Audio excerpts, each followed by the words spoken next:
Ito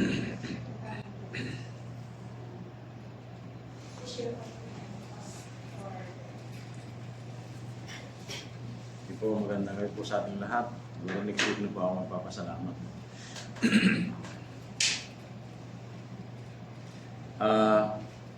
Tayo po ngayon ay nasa 1 Thessalonian, ang ating pong tatalakayin dahil natapos na po tayo sa Pilipos. 1 Thessalonian po tayo dito muna sa chapter 1, verse 1 hanggang 10.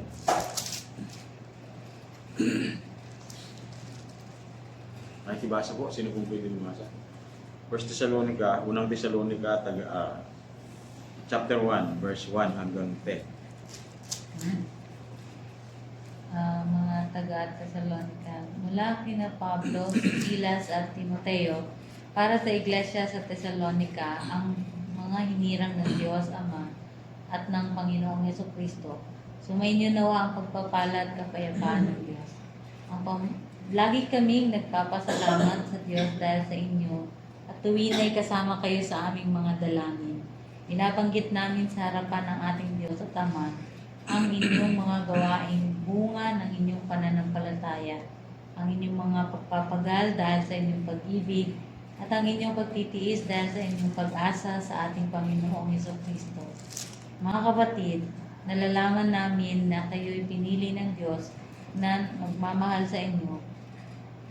Ang magandang balitang lubos namin pinaniniwalaan ay pinahayag namin sa inyo hindi lamang sa pamamagitan ng salita, kundi sa pamamagitan din ng kapangyarihan ng Espiritu Santo.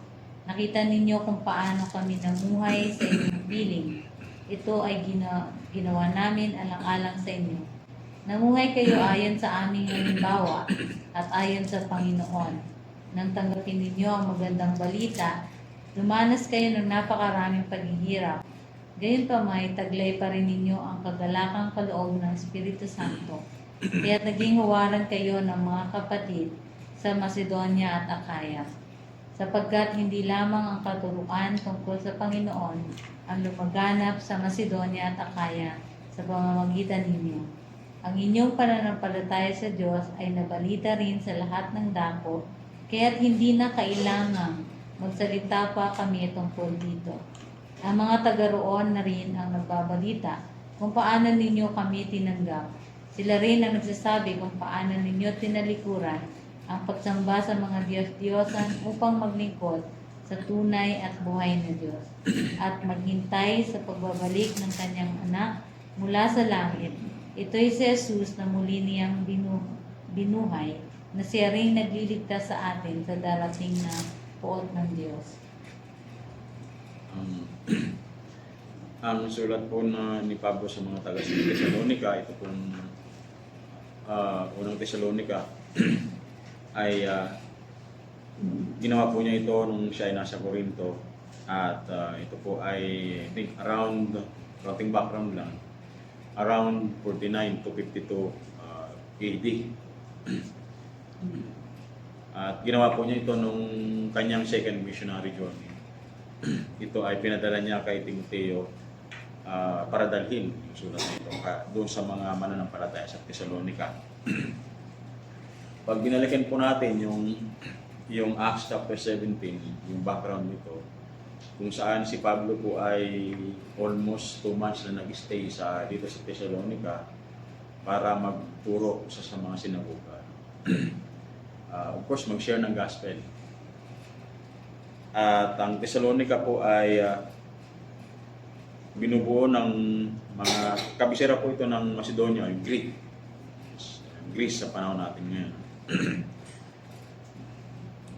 At binubuo ito ng mga Griego at saka ay marami din po mga Jews doon, mga Hudyo. No? At ang time na yun na si Pablo po ay nangaral dito sa Thessalonica, kasama po niya dito si Silvanus o si Silas. Ganun din si Timoteo. Time na yun na si Pablo po ay nagturo ng gospel sa Thessalonica, makikita po natin dito sa Acts chapter 17. Ay marami po ang naniwala sa kanya. Yun yung mga debotong Griego. marahil sila yung mga paganong Griego na niputo sila sa mga Diyos-Diyosan, pero sila na-convert po sila sa Christianity, sa gospel, pananampalataya kay Kristo. At may mga Hudyo rin na naakay si Pablo. Dito po yan sa chapter 17 ng Acts. Pero kahit gano'n, marami na naniwala, marami sumampalataya sa Ebanghelyo. Doon po sa Thessalonica ay yung mga Hudyo naman na mga debuto rin sila sa Judaismo ay hinanap nila si Pablo at sila po ay kumbaga agresibo sila na si Pablo ay tugisin, i-persecute, no? At kahirapan. Kaya hindi nagtagal si Pablo sa Thessalonica. Ibig sabihin, hindi po natapos yung kanyang pagtuturo sa mga Christian doon. Yung instruction niya. Kasi maikling panahon lang siya nag-stay doon. Kaya dahil doon sa persecution na yun, ay umalis sila si Pablo. Umalis sila sa Thessalonica kasama si Silas.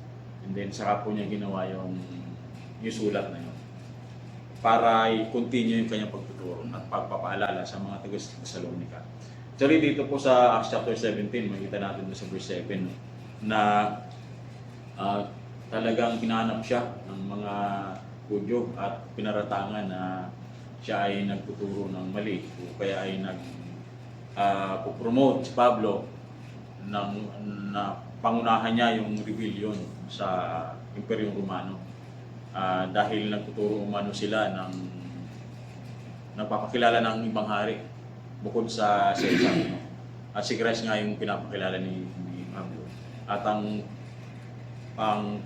sinasabi ng mga Hudyo, no, mga tao doon, ay nagtuturo si Pablo ng kumbaga inudyo kanya yung mga tao na maniwala sa ibang hari. So ito ay banta sa imperyo ng Roma. At kaya kanila pong pinipigilan ito. At pinersecute nila si Pablo, and then hindi nila nakita kasi although nag-stay si Pablo kay Jason sa bahay ni Jason. Pero hindi nila nakita kasi hindi nila tagpuan kasi umalis na nga. Si Jason ang napuruhan. Si Jason ay isang Hudyo rin. Marahil siya po ay pinanganak na talaga sa Greece. Pero siya po ay sabi doon sa Romans chapter 16, 21, siya ay kababayan pa rin Pablo. Si Jason ang kumukop dahil sa kanya pong panataring sa Judaismo at siya ay na-convert din sa Christianity. Kaya siya po ay welcome niya, ina-accommodate niya yung mga Christian at yung mga manggagawa. Katulad ni Pablo, ina-accommodate po niya dito, kaya naman siya yung napagbalingan ng mga galit kay Pablo. At nung umalis si Pablo, umalis siya kasama ni Silas, ay ayun, patuloy yung pag-uusig ng mga persecutors nila. At yung mga mananampalataya sa Thessalonica ay inusig talaga sila. Pinahirapan po sila. Kaya naman may sulat po si Pablo sa kanila. So, magitan ni Timoteo, pinadala sa kanila. Bagaman nabalitaan po ni Pablo, nung mag-report si Timoteo sa kanya, galing sa Thessalonica, at siya nga yung nagdala ng sulat, pagbalik niya sa Thessalonica, yung sulat ni Pablo. Nakita ni Pablo, nalaman niya na yung epekto ng gospel sa mga mananampalataya sa Thessalonica na hindi lamang nila tinanggap yung gospel, yung mga pinapangaral nila Pablo sa pamamagitan ng salita, kundi tinanggap nila ito na mayroon talagang impact, mayroon pong yung banal na spirito talaga ay kumilos sa kanilang buhay. Kaya mayroon pong pagbabago na ganap sa buhay ng mga mananampalataya sa Thessalonica, no? Na bago yung kanilang buhay. Talagang sila ay kumilala at sumunod sa Panginoon. Yung ngayon, makikita po natin dito sa unang bahagi po ito ng Thessalonica, yung pagpapasalamat ni Pablo doon sa sulat niya. Yung kanyang celebration, nagre-rejoice siya, tutuwa siya dahil ayun nga, nakita niya yung bunga ng Ebanghelyo sa kanila sa kabila ng kahirapan, ng persecutions, naranasan nila, natatanggap nila mula dun sa mga Hudyo na nag-persecute sa kanila, ng mga galit sa Kristyanismo, sa kanilang pananampalataya, at maging doon sa mga Griego din, mga hintil na galit din sa kanila. Pero sa kabila ng lahat ng yun, nahihirapan sila, tinanggap pa rin po nila ng may kagalakan yung salita ng Diyos, yung Ebanghelyo na pinapangaral ni Pablo. Kaya sabi ni Pablo dito sa verse 2, lagi kaming nagpapasalamat sa Diyos dahil sa inyo at tuwinay kasama kayo sa aming mga dalangin. Inalala namin sa harapan ng ating Diyos at Ama ang inyong gawa dahil sa inyong pananampalataya. Ibig sabihin po ay dahil sa kanilang pananampalataya, nagbubunga talaga yung kanilang pananampalataya. Nakikita sa kanilang gawa. At ang inyong pagpapagal dahil sa inyong pag-ibig at ang inyong pagtitiis dahil sa inyong pag-asa sa ating Panginoon si Kristo.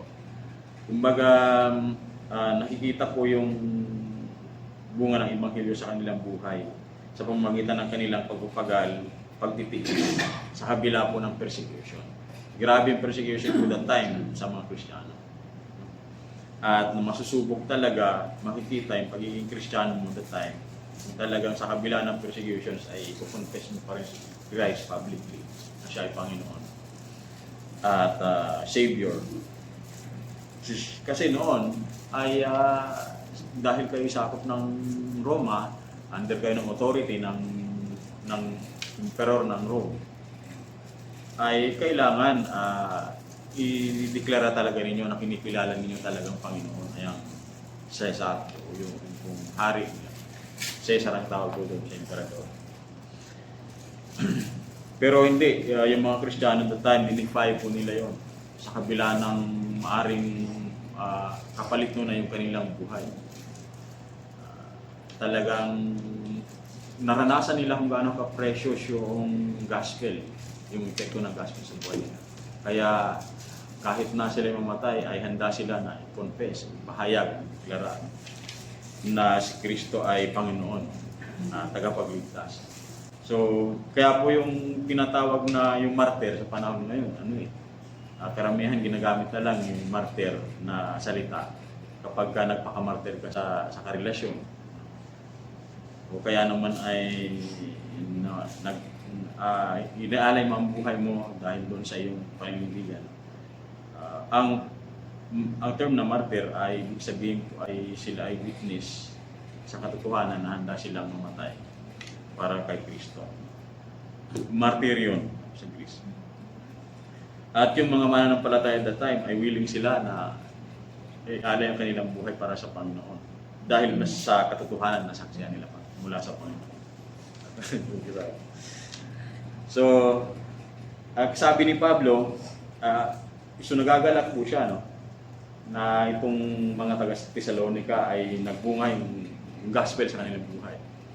At yun po ay hindi lang sa salita na isinyer nila, binahagi nila, kundi sa pamamagitan ng banal na Espiritu. Kasi yung gospel, sabi ni Pablo sa chapter 1 ng Roma, sa 16, no? Ay ito yung power ng Diyos sa kaliligtas ng sumasampalataya. Ang gospel po ay nagbabago talaga ng buhay. Once na kumilos ang banal na Espiritu doon sa tao na nakarinig ng gospel, mababago at mababago ang kanyang buhay. Ito po yung nangyari sa mga taga-Thessalonica na mananampalataya. At dahil dyan nakita talaga ng mga taga-Thessalonica, yung buhay mismo nila Pablo, na hindi lamang sila nag-preach, kundi ipinamuhay nila talaga yung gospel. At ito ay isang halimbawa na nakita po ng mga taga-Thessalonica. Kaya sabi ni Pablo, kayo ay pinili ng Diyos. Sabi dito sa verse 4, mga kapatid, nalalaman namin na kayo ay pinili ng Diyos na nagmamahal sa inyo. Sabi sa verse 5 ay, ano yung dahilan, ano yung patunay na sila ay pinili ng Diyos? Itong mga taga-Thessalonica na ito. Hindi lamang, yun nga, nagkaroon ng impact sa kanila. Yung mayroong nakita yung kapangyarihan ng banal na Espiritu sa kanila. Sila ay mga pinili. Kasi ang elect, once na siya ay nakarinig po ng salita ng Diyos, yung tinatawag nating gospel call. Yung gospel ay kumikilos ang banal na Espiritu sa kanya at siya ay nababago. Nagkakaroon ng impact yung gospel sa buhay ng isang tao. may mga sinisiran tayo ng gospel na parang baliwala sa kanila yung salita ng Diyos na naririnig nila. Hindi ibig sabihin na walang power ang Diyos para sila i-convert, kundi hindi talaga kumilos ang Banal na Espiritu sa kanila. Dahil marahil hindi sila kasama dun sa mga pinili. Kasi ang elect, once na sila tinawag ng Diyos sa pamamagitan ng gospel, sila po ay mariregenerate bago sila. Ito yung nangyari sa mga taga Thessalonica. No? Kaya napaka-precious po ng doctrine talaga ng election sa atin, sa isang Kristiyano. At ito yung nangyari sa kanila bilang mga pinili ay nagkaroon ng nakita yung kapangyarihan ng Banal na Espiritu sa inyo at kayo ay naging mabuting patotoo. Naging mabuting patotoo po yung mga taga Thessalonica. Sabi dito sa verse 7 to 8, kaya't naging huwaran kayo ng mga mananampalataya sa Macedonia. Ang isang tao na bago talaga, itong mga taga Thessalonica, naging huwaran po sila eh. Naging modelo sila ng mga taga Macedonia, mga mananampalataya din sa Macedonia, sa Greece. Sapagkat hindi lamang ang salita ng Panginoon ang lumaganap sa Macedonia, sa Akaya, sa pamamagitan ninyo, ang inyong pananampalataya sa Diyos ang nabalita sa lahat. Ano yung pananampalataya ng mga taga Thessalonica?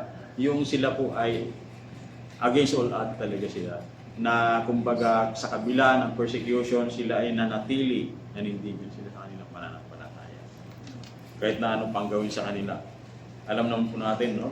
Pag pinag-aralan natin yung history ng Christianity ng church, kung ano yung sinapit ng mga sinaunang Kristiyano na wala pa sa kalingkingan natin ngayon. Tayo, kaunting problema lang minsan, ayaw na natin magsimba.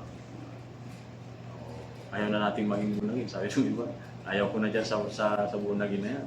Kasi, ayun, ako ay inaaway lagi ng dinan ko. Kaya naman ang pinsan ko, ang kamag-anak ko. No? Yung mga simpleng persecution. No? Pero, hindi ito wala sa kalingkingan ng mga naranasan ng mga sinungaling Kristiyano. Kaya sila talaga ay naging totoo yung kanilang pananampalataya. Makita natin. Na-test talaga yung kanilang pananampalataya. Ang inyong pananampalataya sa Diyos ay nabalita rin sa lahat ng tao. Kaya hindi na kailangang magsalita pa kami tungkol dito. Hindi na kailangan na patunayan pa nila Pablo na sabihin pa na totoo yung pananampalataya nila. Totoo yan, yung pananampalataya ng mga taga-Thessalonica. Hindi na kailangan kasi nakita na mismo, napatunayan na mismo ng mga taga-Thessalonica. At nakita mismo ito ng mga ibang mga churches ng buong Greece, no? That time. At yun nga, so yung mabuting patotoo nila, sa kabila ng sila inuusig, sila po ay nananatili pa rin sa kanilang pananampalataya. At hindi sila nag-give up. At sa lahat din pong bilang pinili talaga ng Diyos, sila po ay bukod sa nakita yung power ng Holy Spirit sa kanila, yung impact, yung bunga ng Banal na Espiritu sa kanila, naging mabuting patotoo sila rin ay nanindigan talaga sila sa gospel. Doon po sa verse 9 hanggang 10 ay ang sabi dito, ang mga taga-roon na rin ang nagbabalita kung paano ninyo kami tinanggap. Sila rin ang nagsasabi kung paano ninyo tinalikuran ang pagsamba sa mga Diyos-Diyosan upang maglingkod sa tunay at buhay na Diyos. Tapos yung mga Griego, no, mga Hintil ay alam naman natin na napakaraming Diyos-Diyosan dyan. At kilala talaga ang Thessalonica sa maraming gods and goddesses. At mahirap na ikaw na isang Griego, isa kang pagano, at yun yung kultura na nakalakihan mo at ng iyong pamilya, tapos nakarinig ka ng gospel, no? Napakahirap na ikaw ay mag-convert ka, tinuusigin ka ng iyong pamilya. Uusigin ka ng iyong pamilya. Kaya dito raw sila nanay dito pa rin. Tinong pa ako yun. Ay, dito pa. Si nanay daw ako pa rin. Galing sa probinsya. Kaya, ayun nga.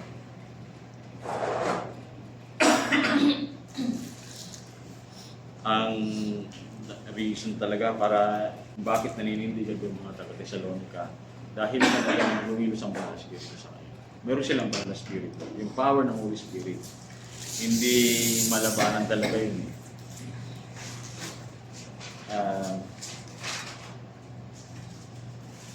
At ipinakuil nila yung pagsamba nila sa Diyos-Diyosan. Yun talaga yung kultura.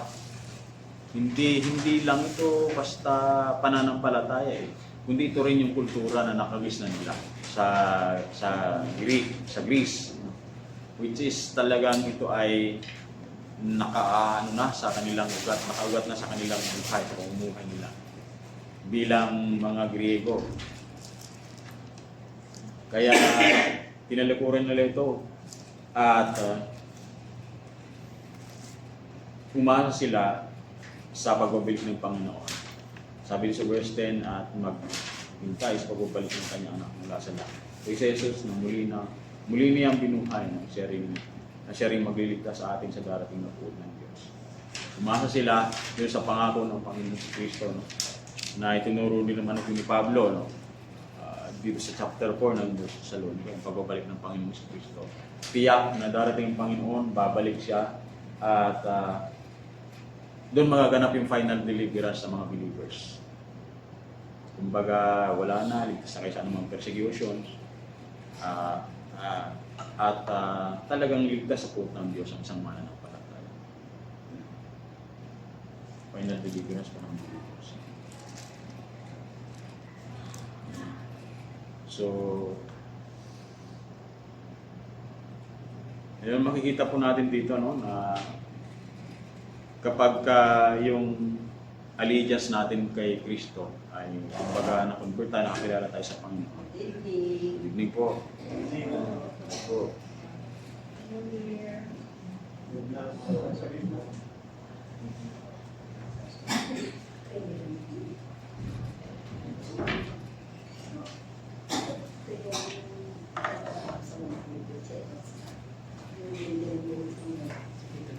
Sige po, at tuloy natin. No? Makikita po natin dito, no, na yung allegiance sa Panginoon ng mga taga Thessalonica, no, nung makakilala sila sa Panginoon, talagang nabago sila. At countercultural po ito eh. Kumbaga, lalabanan mo yung kultura, yung nakasanayan ng paligid mo. Kung ikaw ay dating sumasamba ka sa Diyos-Diyosan, sa mga anito, no? O kaya naman sa mga yung dating mong pamumuhay, marami kang bisyo, talagang tatalikuran mo yun. Ito yung nangyari sa mga taga-Thessalonica. At makikita po natin dito kung gaano kahirap talaga na sila po ay iwanan yun kasi nga dahil sa may mga persecution talaga silang mararanasan. Well, ang mga Muslim ay mahirap mag-convert sila sa Christianity. No? Kasi itatakwil talaga sila ng buong pamilya. Talagang papatayin pa nga, yung pinapatay pa, lalo sa mga Muslim countries. Kasi kumbaga embedded doon yung kultura talaga nila. No? Diyan sa pananampalataya ay kasama doon yung kultura nila. Kultura na talaga yung religion, hindi na kultura. Ganon din sa environment ng mga taga-Thessalonica ay mahirap na sila ay mamuhay bilang Kristiyano dahil dun sa kultura na sa paligid nila na talagang sila ay agresibo na i-persecute yung mga nakakilala sa Panginoon. Pero sila rin naman ay nanindigan talaga itong mga mananampalataya sa Thessalonica at yun nga, countercultural, nilabanan po nila at against sila talaga. Pinakita nila talaga na yung buhay nila ay binago na ng Panginoon. At dinefine nila yung culture. Well, pagdating sa kultura, hindi naman talaga inherent na masama ang culture. No? Nagiging masama lang kapag may mga practices ito na against talaga sa scripture.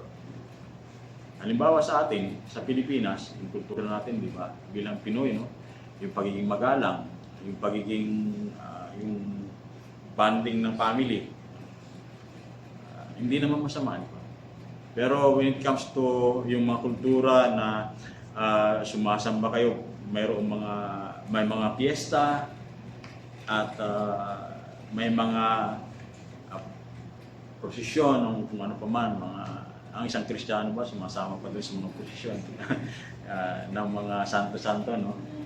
Yeah, mga ganon. Kaya naman ay marami mga kultura na kapag nagsama-sama ang magkakaibigan, ang isang pamilya, mayroong walang taros na pagsasaya. No? Inuman dito, inuman doon, which is against the scripture na. So, kung Kristiyano ka na, talagang kailangan na bago ka na talaga eh. Hindi mo na dapat gagawin yung mga bagay. At itong mga taga-Thessalonica ay ganun yung ginawa po nila. Pero sa kabila, dahil doon, ay nakaranas talaga sila. They face persecution. At hindi madali o hindi tawag dito, hindi easy lamang yung persecution na yun. Hindi mababaw lang yung persecution na naranasan nila. Hindi, it cost their lives. Pero sa kabila ng lahat ng yon, sila po ay nanatiling faithful sa Panginoon. Nanatili silang faithful sa Panginoon at they responded. Kumbaga, tinugon nila yung persecution na yon ayon sa biyaya ng Diyos at pag-ibig. Kaya naman si Pablo natuwa sa kanila. At kumbaga commendable talaga, kalugod-lugod yung kanyang katangian bilang mga mananampalataya. Tayo bilang mga Kristiyano, ganun din, kung tayo po ay, so yun nga, ito yung challenge din sa atin bilang mga mananampalataya. Talagang tayo po ay tunay na Kristiyano na, ay hindi talaga maiwasan na maging countercultural tayo. Yung kultura na nasa paligid natin, nakasanayan ng nasa sanlibutan, na against sa scripture, salita ng Diyos, ay hindi na dapat natin ipapumuhay yun. Kahit na ano pa, minsan sabihin sa'yo ng kaibigan mo, pare o kaya mare, hindi ka na nakikijoin sa amin. Kasi bagaman minsan may mga pagkakataon na kailangan natin makisama sa kanila para lamang maabot sila at eventually masira ng gospel, no? Pero hindi na tayo nakikiayon sa kanilang gawang mali. Yung mga practices nila na masama ay hindi na natin ginagawa. At sinisikap natin na talagang makita yung bunga ng Ebanghelyo sa atin, yung pagbabago talaga sa atin bilang Kristiyano. Kaya nawa ay ganoon din, unti-unting makita sa buhay natin yung pamumuhay ng mga taga-Thessalonica, pananampalataya. Bilang mga binago talaga ng Ebanghelyo. Okay. Yun lang po. At kayo po may tanong?